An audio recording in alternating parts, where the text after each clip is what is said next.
Hello guys, I am Ricky and are most welcome to our YouTube channel Nirmala निर्वाण classes. आज जो है हम लोग केमिस्ट्री में नया चैप्टर स्टार्ट करने वाले हैं, वो है विलियन सॉल्यूशन। तो आज हम लोग विलियन को समझेंगे और जैसा कि जानते हैं हम आपके पास जो वीडियो लेकर के आते हैं वो एक टॉपिक वाइज होता है। तो यह जो है आपका विलियन का पहला टॉपिक है और इसमें हम लोग जो है मूलतः विलियन को समझेंगे कि विलियन क्या होता है और जो विलियन की विशेषताएं हैं इसको आज की वीडियो में हम लोग देखने वाले हैं। तो सबसे पहले विलियन क्या है, तो आप जानते हैं solute plus solvent equal to solution.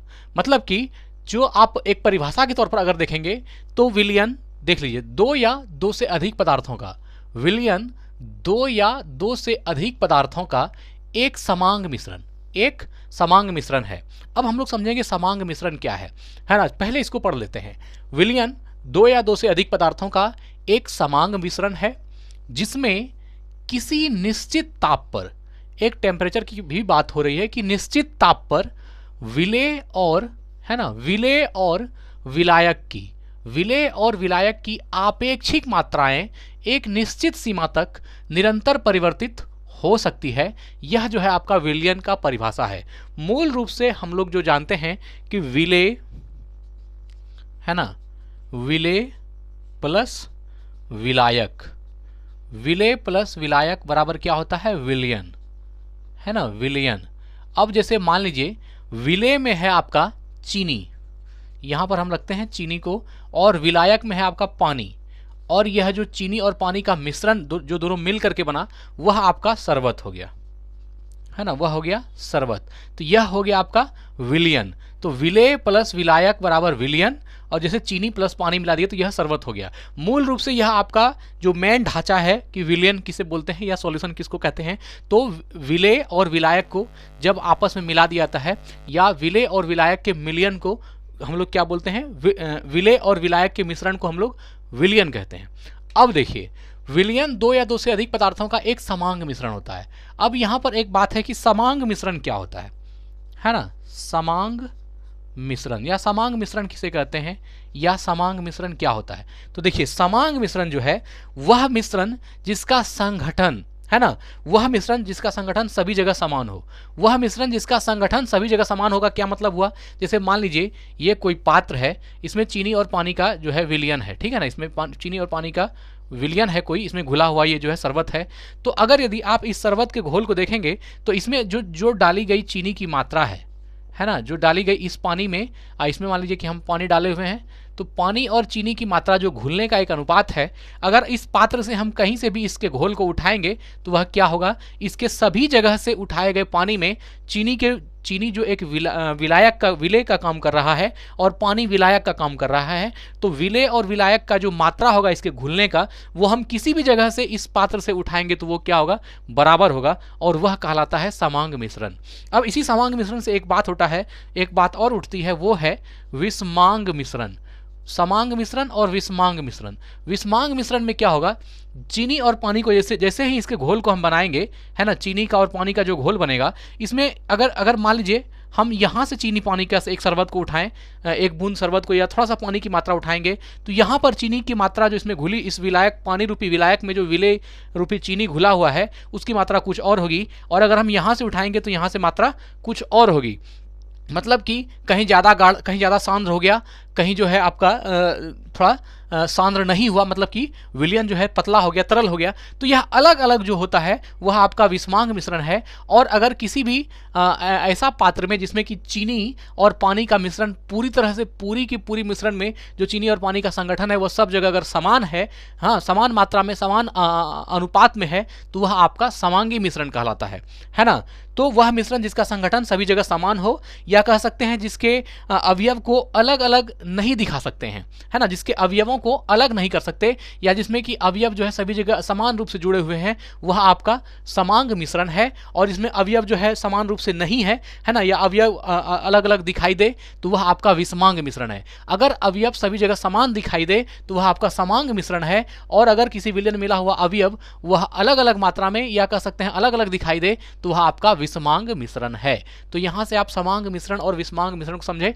अब हम देखते हैं यहां परिभाषा को। विलयन दो या दो दो से अधिक पदार्थों का एक समांग मिश्रण है। विलयन होने के लिए हमेशा क्या होगा, समांग मिश्रण होगा। और समांग मिश्रण का क्या मतलब है कि किसी भी विलयन में जो उसका विलेय और विलायक का जो एक अनुपात होगा वह उस विलयन के किसी भी जगह से हम उठाएंगे तो उसके अवयवों का अनुपात सभी जगह समान होगा। या फिर दूसरे शब्दों में कह सकते हैं कि जिस विलयन के अवयवों को हम अलग नहीं कर सकते हैं, एक समान अनुपात में वह है, तो वह भी आपका समांग मिश्रण कहलाएगा।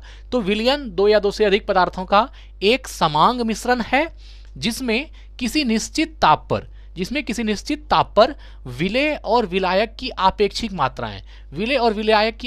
मात्राएं एक निश्चित सीमा तक निरंतर परिवर्तित हो सकती है। एक निश्चित सीमा तक निरंतर परिवर्तित हो सकती है का क्या मतलब हुआ? पहले आपेक्षिक मात्राओं का क्या मतलब हुआ? देखिए, आपेक्षिक का अर्थ होता है किसी भौतिक राशि का मान किसी अन्य भौतिक राशि के सापेक्ष में व्यक्त करना।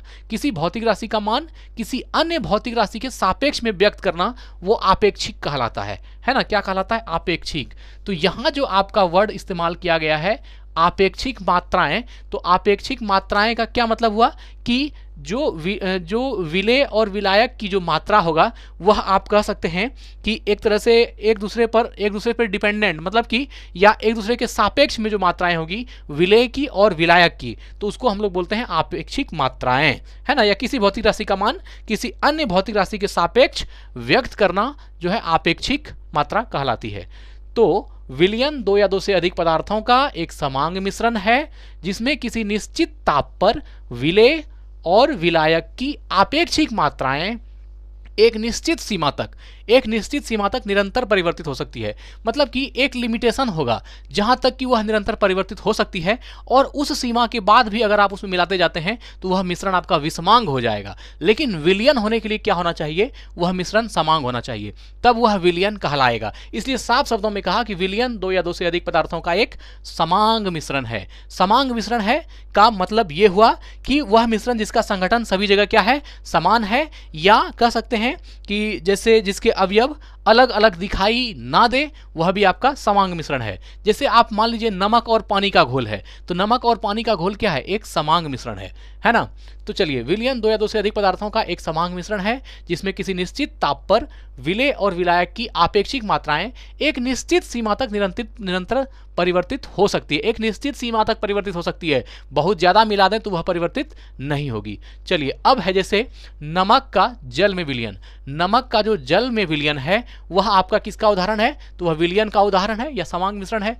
चीनी का जल में विलयन जो है वह आपका विलयन का उदाहरण है, सॉल्यूशन का उदाहरण है, या कह सकते हैं समांग मिश्रण है। तो यह पानी में जल में नमक का विलयन और चीनी में जल का विलयन, ये सभी उदाहरण है विलयन के। अब है विलयन की विशेषता, है ना? देखिए, विलयन की विशेषताएं, कैरेक्टरिस्टिक्स ऑफ सॉल्यूशन। विलयन की विशेषताएं क्या क्या है इनको हम लोग देख लेते हैं। चलिए, विलयन दो या दो से अधिक पदार्थों का समांग मिश्रण है। हमने कहा विलयन जब भी होगा तो वह समांग मिश्रण ही होगा। तो विलयन दो या दो से अधिक पदार्थों का क्या है? एक समांग मिश्रण है। ठीक है, समांग मिश्रण को हमने बता दिया आपको। किसी विलयन में विलेय के कणों की त्रिज्या 10⁻⁷ सेंटीमीटर से कम होती है। अब यह देखिए, बहुत महीन बात है कि जब भी जैसे मान लीजिए कोई भी विलयन हम तैयार करते हैं तो किसी विलयन में विलेय के कणों की मात्रा जो घुलाने वाला है वह आपका कह सकते हैं कि विलायक है, और जो घुलने वाला है वो विलेय है। तो किसी विलयन में विलेय, मतलब जैसे मान लीजिए चीनी पानी की हम बात करें तो चीनी जो है विलेय है, पानी विलायक है, और चीनी और पानी मिलकर के विलयन बनता है।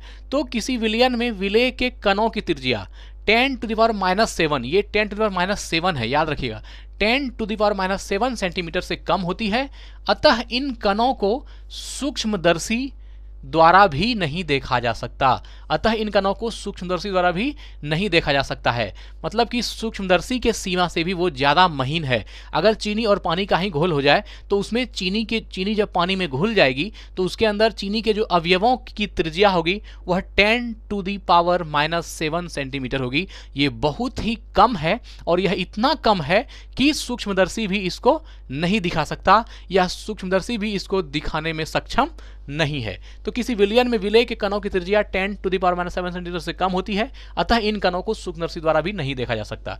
तीसरा देखिए, विलयन में विलेय के कण विलायक में इस प्रकार घुल मिल जाते हैं कि एक का दूसरे में विभेद करना संभव नहीं होता। एक का दूसरे में विभेद करना संभव नहीं होता, मतलब उसको उस कणों को अलग करना संभव नहीं है, पॉसिबल नहीं है। इसलिए बोला कि विलयन में विलेय के कण, विलयन मतलब जैसे मान लीजिए शरबत एक विलयन है, उसमें विलेय के कण, उसमें चीनी के कण जो होंगे, विलेय के कण विलायक में मतलब चीनी के कण पानी में इस प्रकार घुल मिल जाते हैं, चीनी के कण पानी में इस प्रकार घुल मिल जाते हैं कि एक का दूसरे से विभेद करना संभव नहीं होता। अब वह जब जो शरबत बन गया उससे चीनी और पानी को अलग करना बहुत मुश्किल होता है, इसलिए बोला कि इस प्रकार घुल मिल जाते हैं कि एक का दूसरे से विभेद करना संभव नहीं होता है, वह पॉसिबल नहीं है। ठीक है, देखिए विलयन में उपस्थित विलेय के कण छन्ना पत्र के आर पार आ जा सकते हैं। छन्ना पत्र के आर पार आ जा सकते हैं का क्या मतलब है? पहले छन्ना पत्र को समझ लीजिए। छन्ना पत्र जो है एक अर्धपारगम्य कागज होता है, एक अर्धपारगम्य कागज होता है जिससे तरल और ठोस पदार्थों को अलग किया जा सकता है। उसी जिस पात्र से ठोस और तरल पदार्थों को अलग किया जाता है उस अर्धपारगम्य कागज को हम लोग छन्ना पत्र कहते हैं, है ना। एक अर्धपारगम्य कागज होता है जिसका उपयोग तरल या गैस के ठोस कणों को, तरल या गैस के ठोस कणों को, है ना, तरल या गैस के ठोस कणों को अलग करने के लिए किया जाता है। तरल या गैस के ठोस कण को अलग करने के लिए छन्ना पत्र का व्यवहार किया जाता है। तो विलयन में उपस्थित विलेय के कण छन्ना पत्र के आर पार आ जा सकते हैं, लेकिन इस छन्ना पत्र में भी अगर आप विलयन को डालेंगे तो उसमें विलेय और विलयन के कण अलग नहीं होंगे, अर्थात विलयन में उपस्थित जो विलेय है वह जो है कण छन्ना पत्र के आर पार आ जा सकता है। मतलब छन्ना पत्र में अगर डालिएगा तो वो सीधा पार हो जाएगा, आप उसको छांक नहीं सकते हैं छन्ना पत्र के इस्तेमाल से भी। ठीक है, विलयन अस्थाई एवं पारदर्शक होता है। जो विलयन है वो अस्थाई होता है, अर्थात स्टेबल है एवं पारदर्शक है, इसलिए बोला कि विलयन जो है अस्थाई एवं पारदर्शक है, मतलब ट्रांसपेरेंट है। तो जो विलयन है, जैसे मान लीजिए चीनी पानी का विलयन है, वह क्या है? अस्थाई है।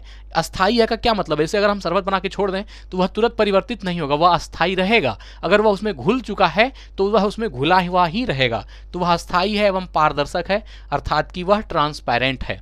तो मित्र, आज जो है हमने विलयन को समझा कि सॉल्यूशन क्या है। एक छोटा सा टॉपिक था, अभी ये स्टार्ट हुआ है ये चैप्टर, अभी इसमें और भी बहुत सारा अलग अलग जो है टॉपिक है। चलिए उसको एक एक करके हम लोग देखेंगे अगली वीडियो में।